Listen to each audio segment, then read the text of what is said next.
পাবদা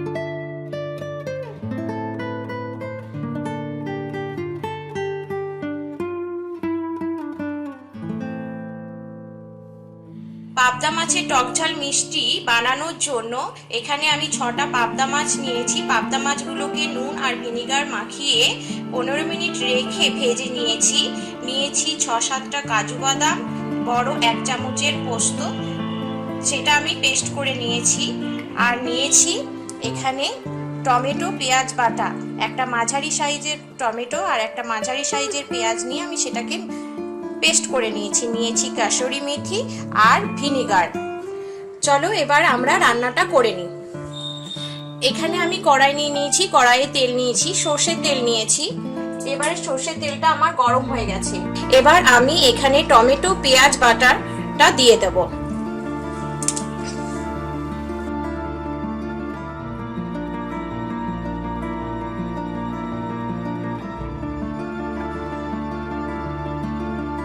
এবারে টমেটো পেঁয়াজ বাটাটা আমি ভালো করে কষিয়ে নেব। এর মধ্যে আমি পরিমাণ মতো নুন দিয়ে দেব আর দিয়ে দেব 1 চামচ মিষ্টি।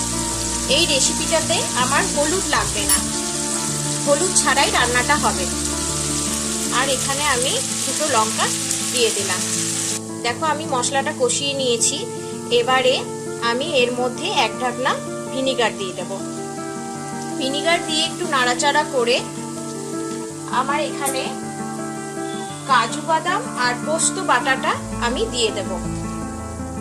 কাজু বাদাম আর পোস্ত বাটাটা দেওয়ার পর পুরো মশলাটা আমি ভালো করে নাড়িয়ে নিয়েছি। এবারে হালকা আঁচে আমি এটাকে একটু কষিয়ে নেব। দেখো এখানে আমি মশলাটা কষিয়ে নিয়েছি, তেলও ছেড়ে এসছে। এবার এর মধ্যে আমি জল দিয়ে দেব, একটু মতো জল দিয়ে দেব গ্রেভিটা করার জন্য। জল দিয়ে আমি নাড়িয়ে নিলাম, জল দিয়ে নাড়িয়ে নিয়েছি। এবার হালকা ফুটে এলেই আমি এর মধ্যে মাছগুলো দিয়ে দেব। গ্রেভিটা আমার ফুটে এসছে। এবারে এর মধ্যে আমি মাছগুলো এক এক করে দিয়ে দেব। মাছগুলো দেওয়ার পর আমি গ্রেভিটার সাথে মাছগুলো ভালো করে মাখিয়ে নেব। দেখো আমি মাখিয়ে নিয়েছি। এরপর আমি আঁচটাকে সিমে করে